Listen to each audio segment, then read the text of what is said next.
get real, child. Let's get real. Hi, friends. Thank you for joining me for another podcast. Today, I'm honored to have a guest who's kind of a little different than some of the guests I've had on before. She's not a politician or a theologian, but she's the CEO of the Atlas Society, which is kind of continuing the great legacy of Ayn Rand on in the world. And I'm really pleased to have learned of this society and connected with them. And I'm honored to have her on the show. So join me in welcoming Jennifer. And so glad to have you on. Well, it's quite an honor. And I'm just so thrilled to have the privilege of engaging millions and millions of young people with the ideas of Ayn Rand in creative ways. Well, it really is amazing. And, people may not realize that she's been deceased now for a long time. And her masterpiece book, Atlas Shrugged, came out, in the early 50s, right? Yeah, but, it's a novel that continues to captivate. And as I was mentioning, some of these ways that we are engaging young people with the ideas. Great movies have movie trailers, but now best-selling books have book trailers as well. And I thought, wow, if we could only have a book trailer of Atlas Shrugged and The Fountainhead, but how to do it, in what format? So with AI now coming online, we created an AI model to take live action to transform it into anime, which is obviously a very popular genre with young people. And in just about a month, those two trailers racked up 14 million views across our platforms and led to a doubling in book sales of the novels in the ensuing weeks. So, back in the 1970s, 70% of young people were reading novels every day just for fun. Today, that percentage is 12%. So I think the challenge that we are meeting at the Atlas Society is to find novel ways to encapsulate these narratives and encapsulate the ideas, whether it's our AI animated videos or it's our graphic novels, because graphic novels is the one category that has not declined, but actually increased with our market demographic. And it's working. I'm really thrilled to see the traction. As I mentioned before we got on the show, just a couple of days ago, we blew past the 1 million subscriber mark on YouTube. And here's to going off to 2 million. Well, that is so wonderful. Now, I tell people that Atlas Shrugged is the second best-selling book after the Bible. How many copies have been sold of Atlas Shrugged? Oh, wow. Millions and millions.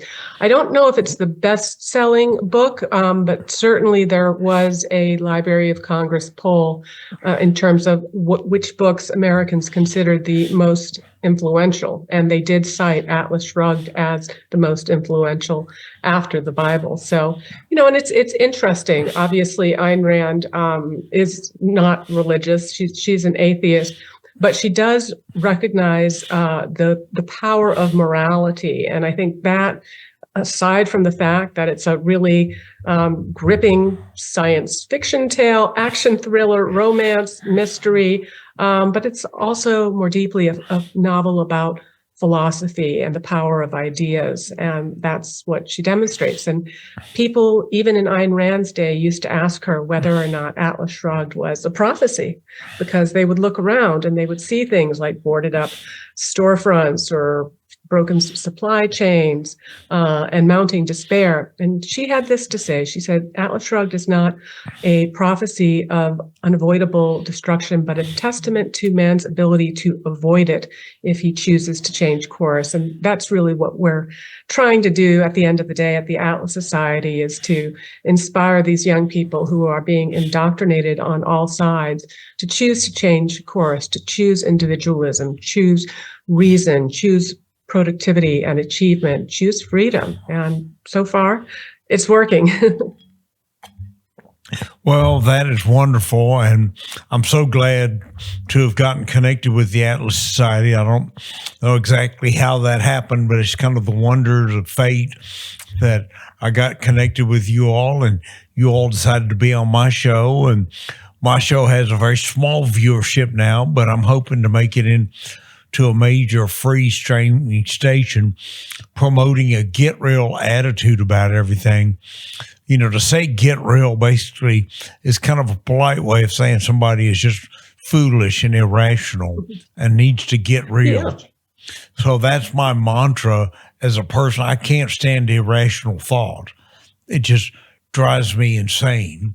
And like when I was taking electrical engineering relies on an irrational number of the square root of -1, which can't be there. So they called it an imaginary number. That just drove me insane. I couldn't deal with it. And they use that in their calculations. So I didn't do very well in electrical engineering because I just couldn't deal with that irrational number thing. I like the number. I like the get real title because it, Ayn Rand used to say one can evade reality, but one cannot evade the consequences of evading reality. And of course, she named her philosophy objectivism because it is about objective reality. And when people are getting sucked into these narratives and these kind of very destructive and irrational and post-truth kind of ideologies, it not only sets them up for making bad decisions, but they end up being miserable. And I think one of the things that objectivism has to offer is the idea that there is an objective morality. Morality needs to be based on objective facts about human nature and human requirements for individual preservation and flourishing. And so I think it's very important to get real, as you say, because once you abandon the idea of reality and truth and objectivity, then you get subjectivism. And once you get subjectivism, then you get relativism. And once you get relativism without recourse to reason, then you get brutality. Yeah, no, I mean, Marxism is the ultimate evil philosophy that denies anything but obedience to the state and creates this whole oppressor-oppressed mentality. And unfortunately, Marxism is on the rise. I mean, it's rampant in government, it's rampant in our colleges. And so what you all are doing to offer a different way of looking at the world is very important. And I hope everybody that goes and watches this show goes to the Atlas Society and checks you all out on YouTube, and that we can help build you all up to 2 or 3 million or more on YouTube. Yeah, what they'll see on YouTube, and of course we're also on Facebook and LinkedIn and Instagram and even TikTok, is that we have these short form videos. I like to say at the Atlas Society, we provide content and programming for skimmers, swimmers, and deep divers. And so, with young people spending upwards of 9 hours daily online, we use a lot of short form content and then upsell them opportunities for deeper learning and ultimately to come to our conference and to obviously read Ayn Rand in the original. But among the short form content that people will find on our YouTube channel are things like these Draw My Life videos. We started out, it was a trend that was popularized among celebrities. They were drawing their life and they were narrating it on a whiteboard. And we thought, well, let's do a Draw My Life of Ayn Rand. This was back when we had just a tiny fraction of our current digital footprint. It went viral overnight, got 1 million views. entirely because people were sharing it, because again, we didn't have many followers back then. And we started experimenting with not just characters from Ayn Rand's books. My name is Dagny Taggart. My name is Howard Rourke, but also with concepts like my name is envy. My name is socialism. One of the ones that I'm most proud of is my name is Marxism, because you actually see embedded in his life story that he was a failure and he was a moocher and he created a philosophy of looters. And this is what's being shoved down the throats of young people in our schools today. And we want young people reading Ayn Rand and not Karl Marx. Well, that's a noble calling, and I'm so honored to have a chance to have you on and share things. And I hope we're going to have a lot of continuity going forward. I would encourage everybody watching to buy a copy of Atlas Shrugged and it's a long book, but read the book and just be blown away. It was a transformational book in my mind. As an inventor, I really identified with John Galt. I feel like I've got inventions to kind of transform the world. And for years, I just kind of kept my talents from the world, kind of like John Galt did. But now I've come to realize that I feel called to preach repentance, which is a need for change in the way we do things. And now that I have children and have a legacy, I can't be like a character in the book who doesn't have children, so there is no concern for the ultra long term. But anyways, I'm very motivated to make a difference in the world with Get Roll TV and Get Roll Lions, and with my invention company, fullofideas.com. And I'm so honored to have you on to publicize the Atlas Society, because I think you all are doing important work. And Thank you. Thank you. And I just say, for if any of your viewers who are in the Texas Great Lone Star State, we have a conference called Galt's Gulch coming up in June of next year, June 5th through 7th. So you'll also find that on the Atlas Society website, and we'd love to see you there.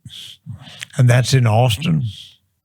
Yep, it's going to be in Austin. We have, oh boy, the applications for student scholarships are flooding in already.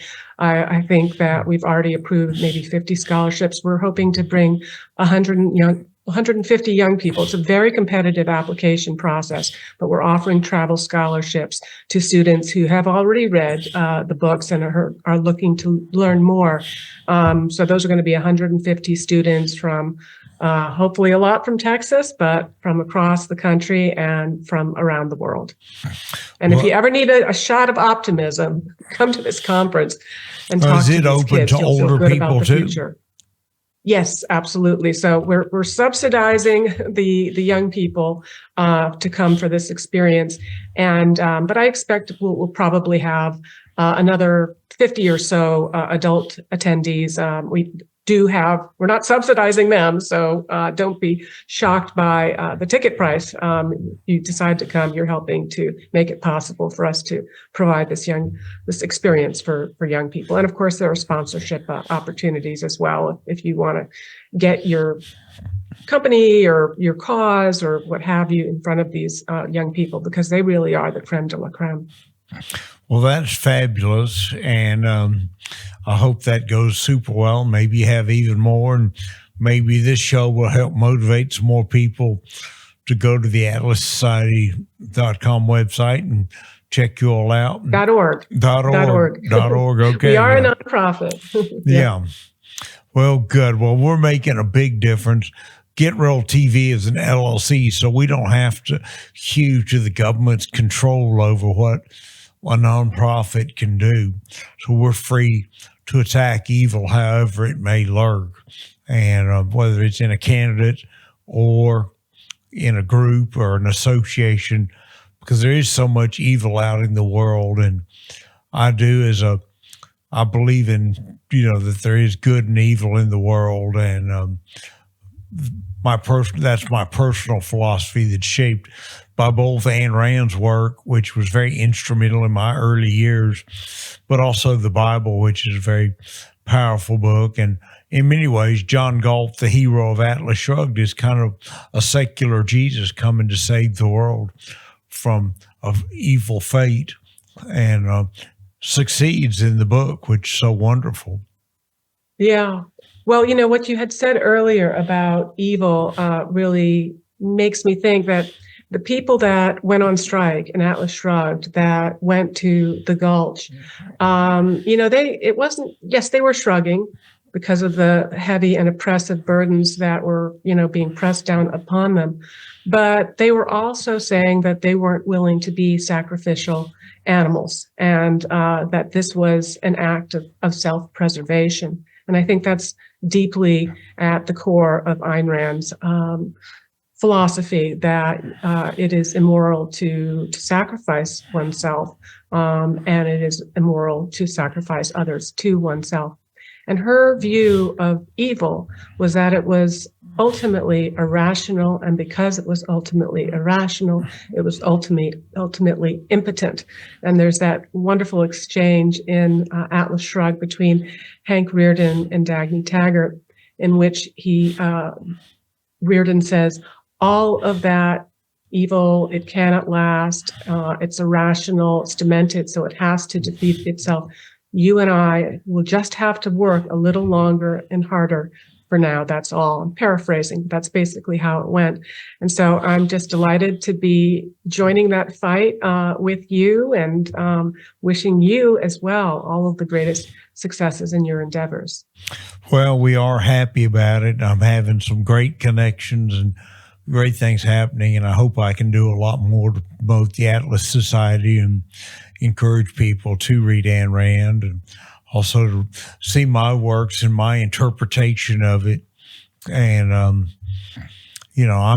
actually kind of hopeful as a inventor, creator, trying to do things like end world hunger, to work in a peaceful way instead of the incredible difficulty that was in the book, where there was so much suffering and hate. I'd like to minimize the suffering by encouraging people to get away from government as the answer to problems, and really campaign hard to shrink government.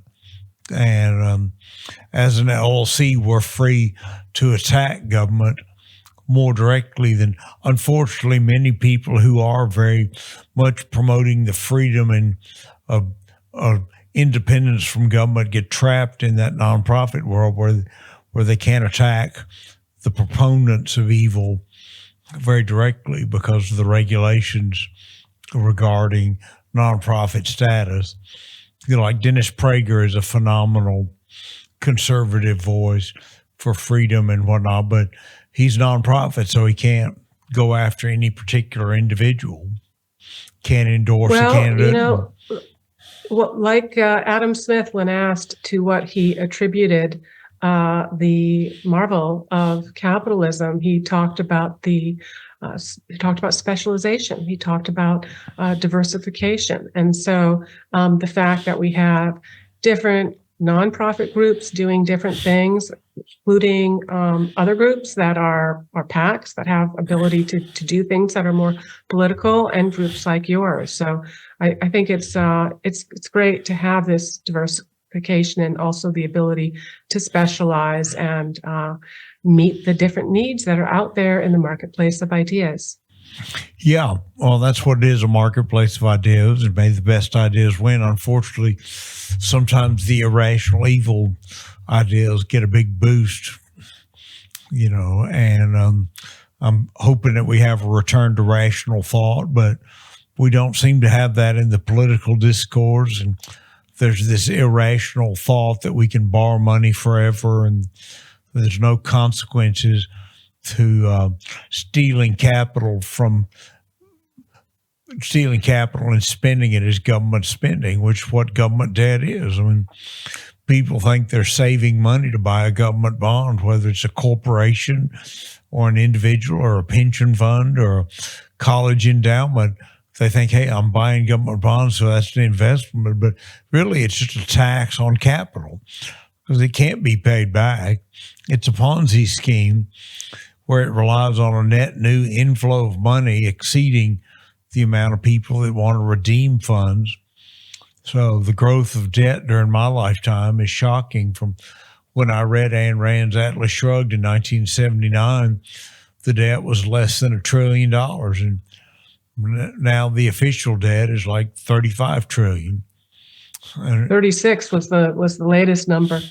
No, I agree. Obviously, there's a lot of work to be done, and there's a lot of reasons to get discouraged or feel discouraged. But, that's the way we're wired. Evolutionarily, we're wired to look out for threats and see problems and fix problems. But I think that can also sometimes blind us to the many green shoots and reasons for optimism that are popping up. And I do believe that there is something that is changing in the spirit of Gen Z, and that at least among the young men, that they're waking up to reason and to the defense of capitalism and America.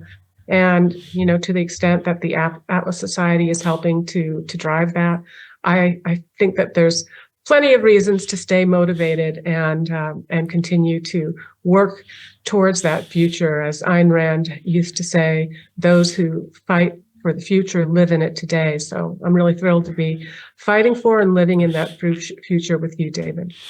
Well, it's been wonderful, and I hope people will go to your websites and go to the rest of the Get Real TV programming to see all the other episodes we have and see my climate documentary of a way to make the world carbon negative while we still use oil and gas privately, not primarily through government. Because myself, as someone who's a freedom-oriented small government person, the last thing I want to do in the name of climate is create a huge extra bureaucracy of theft and corruption and inefficiency and waste, which is so typical of almost anything government does. And Ayn Rand pointed that out brilliantly in her book, in the books, about how collectivism and the whole Marxist mentality just ends up in disaster and mediocrity. So it's been wonderful to have you on. And I hope everybody has enjoyed this and will check out your YouTube. And that'll be wonderful. Great. Take care. And maybe we'll see some of you in Austin. Well, I might make the trip down. That might be very interesting, and I hope it'll go well. You all have, how long does that conference last? It's about 2.5, 3 days of programming. Well, great. Well, Austin's not a far drive from my hometown of Dallas, so maybe I need to plan on doing that next year if I can. All right. Well, thanks again, David. You bet. Have a great day and keep up the great work. Thank you for tuning in, and check us out. We'll have more episodes coming up soon. And if you like our programming, please go to our support page and make a contribution. We need support to get the outreach out and build more awareness and do more marketing to help fight for rational thought. So please join with us again and support the Atlas Society as well. Thank you for joining in.